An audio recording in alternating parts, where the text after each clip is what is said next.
নমস্কার, আপনাদের প্রত্যেককে ইংলিশ টিউশনে সুস্বাগতম। আই রিড দ্য বুকস, এই বাক্যটা বাংলা মানে হলো আমি বইগুলো পড়ি, এবং এটা একটা প্রেজেন্ট ইনডিফিনিট টেন্সে রয়েছে, অর্থাৎ সাধারণ বর্তমানকালে রয়েছে, এবং এটা অ্যাক্টিভ ভয়েসে রয়েছে। এটাকে যদি প্যাসিভ ভয়েসে করি তাহলে আমাদের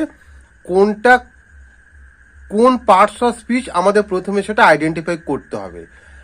আইটা হলো সাবজেক্ট, রিডটা হলো ভার্ব, দ্য বুকসটা হলো অবজেক্ট। তাহলে আমাদের ভয়েস চেঞ্জের নিয়ম অনুযায়ী প্রথমে অবজেক্টটা সাবজেক্টের জায়গায় আসবে। এখানে অবজেক্ট কোনটা?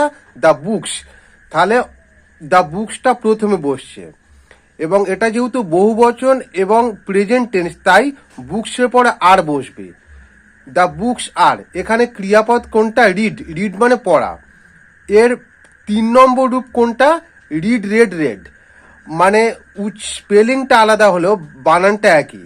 তাহলে দ্য বুকস আর রেড, তারপরে একটা বাই প্রিপোজিশন আসবে, তারপরে আই এর পরিবর্তিত রূপ হলো ভয়েস চেঞ্জের ক্ষেত্রে মি, এখানে মিটা বসবে। তাহলে টোটাল উত্তরটা কি? The books are read by me. Thank you.